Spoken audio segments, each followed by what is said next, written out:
የሰው ልጅ ለረጅም ጊዜ ጥቅም የሚበጁ ውሳኔዎችን እንደ ገንዘብ መቆጠብ፣ ጤናማ ምግብ መመገብ፣ መማር ትቶ ለጊዜያዊ እርካታ እንደ ማህበራዊ ሚዲያ ማየት፣ ቆሻሻ ምግብ መብላት የሚያደላበት ዋናው ምክንያት የአእምሯችን ባዮሎጂያዊ አወቃቀር ከዘመናዊው ዓለም ጋር አለመጣጣም ነው ይላል ሳይንስ።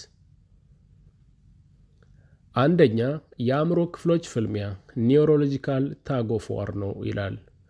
በጊዜያዊ እርካታና በዘላቂ ደስታ መካከል የሚደረገው ምርጫ በአእምሯችን ውስጥ ባሉ ሁለት የተለያዩ ክፍሎች መካከል የሚካሄድ ፍልሚያ ነው። አንደኛው ሊምቢስቲክ ሲስተም ወይም የስሜት አእምሮና ፕሮፍሮንታል ኮርቴክስ ወይም ምክንያታዊ አእምሮ በሚባሉት ውስጥ ነው። የስሜት አእምሮ በጣም ጥንታዊ፣ ፈጣንና ስሜታዊ የሆነው የአእምሮ ክፍል ነው። ዓላማው ፈጣን ህልውናን፣ ደህንነትንና አጭር እርካታን ማግኘት ነው። አሁን የሚገኝ ፈተና ምግብ፣ ማህበራዊ ሚዲያ ሲያጋጥመው ወዲያውኑ ይነሳሳል።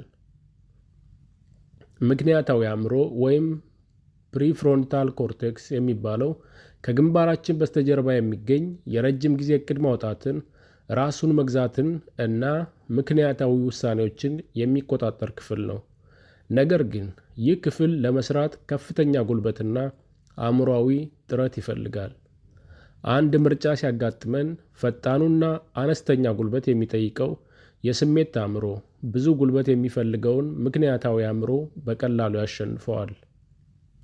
ሁለተኛ፣ ዶፓሚን ወይም የጉጉትና የፍላጎት ሆርሞን። ብዙ ሰዎች ዶፓሚን የደስታ ሆርሞን እንደሆነ ያስባሉ። ነገር ግን በኒውሮሳይንስ እይታ ዶፓሚን የፍላጎት፣ የጉጉትና የፍለጋ ሆርሞን ነው። አእምሯችን ፈጣን እርካታ የሚያስገኝ ነገር ሲያይ፣ ለምሳሌ የማህበራዊ ሚዲያ ኖቲፊኬሽን፣ ከፍተኛ የዶፓሚን መጠን በመልቀቅ እርምጃ እንድንወስድ ያፋጥነናል። አሁን የሚገኝ ጥቅም ወዲያውኑ ከፍተኛ ዶፓሚን ያመነጫል። ነገር ግን የረጅም ጊዜ ግቦች እንደ ትምህርት መጨረስ ወይም ሀብት ማፍራት ውጤታቸው የዘገየ በመሆኑ በቂ የዶፓሚን መነቃቃት ወዲያውኑ አይፈጥሩም። ሶስተኛ፣ የዝግመተ ለውጥ አለመጣጣም።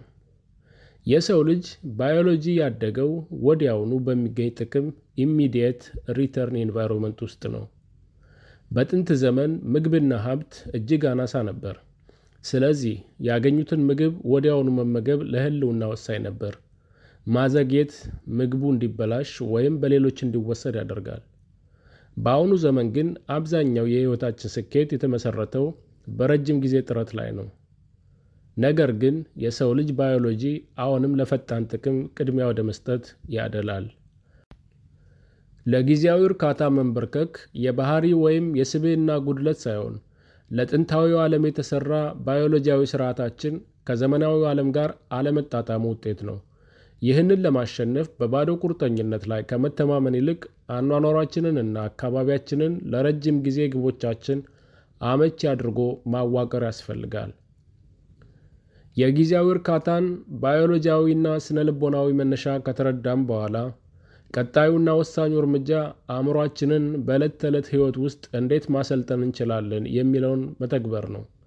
ራስን መግዛት በባዶ ቁርጠኝነት ብቻ የሚገነባ ሳይሆን በስልትና በስርዓት የሚገነባ ክህሎት ነው።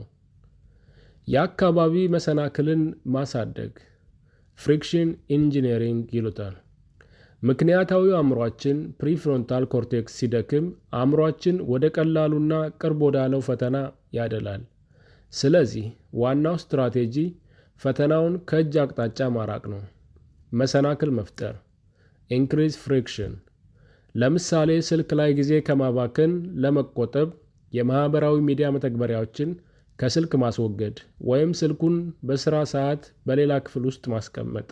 ፈተናውን ለማግኘት የሚጠይቀው ጥረት በጨመረ ቁጥር አእምሮ ስሜታዊ ውሳኔ ከመስጠት ይቆጠባል።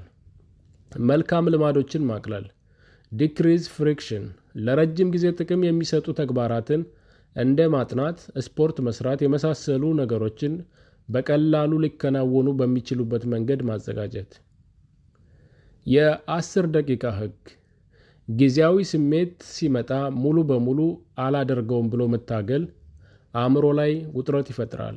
ይልቁንስ ስሜቱን ጊዜ መስጠት ይበልጥ ውጤታማ ነው። አንድ አላስፈላጊ ነገር የማድረግ ፍላጎት ሲመጣ፣ ለምሳሌ ስልክ ማየት፣ አላስፈላጊ ምግብ መብላት፣ ለራስህ እንዲህ በል፣ ይህንን ነገር ማድረግ እችላለሁ፣ ነገር ግን ከ10 ደቂቃ በኋላ። በእነዚህ 10 ደቂቃዎች ውስጥ አእምሮህ ይረጋጋል። ከፍተኛው የዶፓሚን ጉጉቱ ይወርዳል።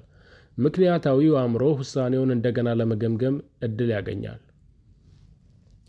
ፈተናን ከግዴታ ጋር ማጣመር። አእምሮ ለፈጣን እርካታ የሚያሳየውን ፍላጎት ለረጅም ጊዜ ግቦች መጠቀሚያ ማድረግ ይቻላል። ይህም ደስ የሚልን ነገር ከከባድ ሥራ ጋር በማያያዝ ይከናወናል። ምሳሌ፣ የሚወዱትን ፖድካስት ወይም ሙዚቃ ማዳመጥ የሚችሉት ስፖርት እየሰሩ ወይም ክፍል እያጸዱ ብቻ እንዲሆን መወሰን። በዚህ ጊዜ አእምሮህ አሰልቺውን ሥራ ከፈጣን እርካታ ጋር ስለሚያያይዘው የመስራት ፍላጎቱ ይጨምራል። የዶፓሚን ማስተካከያ። በየቀኑ ከፍተኛ ማነቃቂያዎችን፣ አልኮል፣ አላስፈላጊ ቪዲዮዎችን፣ ማህበራዊ ሚዲያ የምንመገብ ከሆነ አእምሮአችን ተፈጥሯዊና ረጋ ያሉ ነገሮችን የመደሰት አቅሙ ይደነዝዛል። የዲጂታል እረፍት ማድረግ። በሳምንት አንድ ቀን ወይም በቀን ውስጥ የተወሰኑ ሰዓታትን ሙሉ በሙሉ ከስክሪንና ከከፍተኛ ማነቃቂያዎች ነፃ ማድረግ። አእምሮ ከአርቲፊሻል ማነቃቂያዎች ሲያርፍ እንደ መጽሐፍ ማንበብ፣ ማሰብና ጥልቅ ሥራ መስራት ያሉ ዘላቂ ነገሮች እንደገና አስደሳች መሆን ይጀምራሉ። ሌላው የማንነት ለውጥ አይደንቲቲ ቤዝድ ቼንጅ። ብዙ ሰዎች ልማዳቸውን ለመቀየር ሲሞክሩ ትኩረት የሚያደርጉት በድርጊቱ ላይ ብቻ ነው። ይህንን ነገር መተው አለብኝ። ይልቁንስ ትኩረትን ወደ ማንነት ማዞር ይበልጥ ጠንካራ ነው። ለምሳሌ በድርጊት ላይ የተመሰረተ አስተሳሰብ፣ ስልክ የማየት ልማዴን ለመቀነስ እየሞከርኩ ነው ከማለት ይልቅ እኔ ጊዜን በከንቱ የማላባክን ትኩረቱ የተጠበቀልኝ ሰው ነኝ ማለት። ቆሻሻ ምግብ ላለመብላት የታገልኩ ነው ከማለት ይልቅ እኔ ለጤናዬና ለሰውነቴ ጎጂ ነገር የማላስተናግድ ሰው ነኝ ማለት። አእምሮአችን ከምንሰጠው የማንነት መግለጫ ጋር የሚስማሙ ውሳኔዎችን የማድረግ ተፈጥሯዊ ፍላጎት አለው። ጊዜያዊ እርካታን ማሸነፍ ማለት ደስታን ማጣት ማለት አይደለም። ይልቁንም ጊዜያዊና አነስተኛ ደስታን በጥልቅና ዘላቂ እርካታ መተካት ማለት ነው። ሕይወትህን መቆጣጠር የምትጀምረው ስሜቶች ሲመጡ ወዲያውኑ ከመላቀስ ይልቅ በስሜትህና በድርጊት መካከል ክፍተት መፍጠር ስትችል ነው። የአእምሮን ባዮሎጂያዊ ተፈጥሮ ከተረዳን ሕይወታችንን ሙሉ በሙሉ የሚቀይሩ ተጨማሪ የላቁ ስነልቦናዊ ዘዴዎችንና የዕለት ተዕለት ልምዶችን መመልከት እንችላለን። አንደኛ፣ በስነልቦና ጥናቶች እንደተረጋገጠው ግብን በደፈናው ማቀድ። ከእንግዲህ ስልኬን አልይዝም ወይም በደንብ አጠናለሁ ውጤቱ እጅግ አነስተኛ ነው። ይልቁንስ አእምሮህን አስቀድሞ ውሳኔ እንዲወስን መግጠም አለብህ። ቀመሩ ሁኔታ ኤክስ ከተከሰተ እኔ ድርጊትን ዋይ እፈጽማለሁ። ምሳሌ 1 ስራ እየሰራው ስልኬን የማየት ፍላጎት ከተሰማኝ ስልኬን ሳልነካ 3 ጊዜ ጥልቅ ትንፋሽ እወስዳለሁ ማለት። ምሳሌ 2 ምሽት ላይ አሰልቺ ስሜት ከተሰማኝ ማህበራዊ ሚዲያ ከመክፈቴ በፊት 5 ገጽ መጽሐፍ አነባለሁ ማለት። ይህ ዘዴ ፈተናው በሚመጣበት ቅጽበት አእምሮህ እንዳይወላውልና ምክንያታዊ ክፍል ሳይደክም አስቀድሞ የተወሰነውን ውሳኔ እንዲተገብር ያደርገዋል። ሁለተኛ፣ የስሜት ማዕበል ላይ መንሸራተት። በስነ ልቦና ባለሙያው አለን ማርላት የተሰራጨው ይህ ዘዴ የስሜት ፍላጎት ክሬቪንግ ኢምፓልስ ሲመጣ የመጣበትን መንገድ መረዳትን ያስተምራል። አንደኛ፣ የስሜት ተፈጥሮ። ማንኛውም ጊዜያዊ የፍትወት፣ የሱሰኝነት ወይም የጽናት ማጣት ፍላጎት እንደ ውቅያኖስ ማዕበል ነው። ይመጣል፣ ከፍ ብሎ ጫፍ ላይ ይደርሳል። ከ2 እስከ 3 ደቂቃ ይወስዳል። ከዚያም ካልመገብከው በስተቀር በራሱ ይወርዳል። አተገባበሩ ፍላጎት ሲመጣ አትታገለው ነው። አትጨነቅበት ወይም ወዲያውኗ አትፈጽመው። ይልቁንስ እንደ ታዛቢ ሆነህ ፍላጎቱን ተመልከተው። አእምሮዬ አሁን ፈጣን እርካታ ይፈልጋል። ይህ ስሜት ማዕበል ነው፣ ያልፋል በማለት ስሜቱ ወርዶ እስከሚያልፍ ድረስ መታገስ። ሶስተኛ፣ ሆን ብሎ አስቸጋሪ ሁኔታዎችን መልመድ። ከስቶይሲዝም ፍልስፍና የሚቀዳው ይህ መርህ አእምሮህን ለትናንሽ አካላዊና አእምሮአዊ አለመመቻቸቶች እንዲገዛ የማሰልጠን ጥበብ ነው። ለምን ይጠቅማል ካልከኝ፣ አእምሮህ ሁልጊዜ ምቾትና ፈጣን እርካታን ብቻ የሚጠብቅ ከሆነ ትንሿን ፈተና እንኳን ማሸነፍ አይችልም። በብርድ ወቅት በቀዝቃዛ ውሃ መታጠብ፣ የተወሰነ ሰዓት ሆን ብሎ ጾም መጾም ወይም የሚጣፍጥ ምግብን አእምሮትን ማቆየት፣ ስልክህ መልእክት ሲመጣበት ወዲያውኑ ሳትከፍት ለ1 ሰዓት ማቆየት። አእምሮህ ትናንሽ አለመመቸቶችን መቋቋም ሲለምድ ጊዜያዊ እርካታን የማሸነፍ ኃይሉ በከፍተኛ ሁኔታ ይገነባል። አራተኛ፣ የትኩረት ሰዓታት እና የውሳኔ ድካም አስተዳደር። ምክንያታዊ አእምሯችን ፕሪፍሮንታል ኮርቴክስ ጠዋት ከእንቅልፋችን ስንነቃ ከፍተኛ ጉልበት አለው። በቀኑ መጨረሻ ግን ጉልበቱ ያልቃል። የመጀመሪያዎቹ 3 ሰዓታት ከእንቅልፍ ከተነሳ በኋላ ያሉትን የመጀመሪያዎቹን 2-3 ሰዓታት ለአስፈላጊ ከበድ ያሉና ከፍተኛ ትኩረት ለሚጠይቁ ስራዎች ብቻ አውላቸው። በእነዚህ ሰዓታት ስልክ ማየት፣ ዜና መስማት ወይም አነስተኛ ውሳኔዎችን ማድረግ አእምሮህን ያደክመዋል። አስፈላጊ ውሳኔዎችን ጠዋት ማድረግ። ትልልቅ ውሳኔዎችንና ጠንካራ ዲሲፕሊን የሚጠይቁ ስራዎችን አእምሮ ሳይደክም ጠዋት ላይ ያከናውናቸው። አምስተኛ፣ የእይታ ሰንሰለት መፍጠር። ለረጅም ጊዜ ግቦች የሚደረጉ ጥረቶች ውጤታቸው በግልጽ ስለማይታይ ለአእምሮ ሊሰለች ይችላል። ስለዚህ አእምሮህ በየቀኑ የስኬት ስሜት እንዲሰማው ምስላዊ መከታተያ ማዘጋጀት ያስፈልጋል። በየቀኑ ያቀድከውን ተግባር፣ ለምሳሌ 1 ሰዓት ማጥናት፣ ስፖርት መስራት ስታጠናቅቅ በቀን መቁጠሪያ ካላንደር ላይ ትልቅ የኤክስ ምልክት አድርግ። የአእምሮህ አዲስ ዓላማ ሰንሰለቱን አለመስበር ነው። ዶንት ብሬክ ዘ ቼን ይሆናል።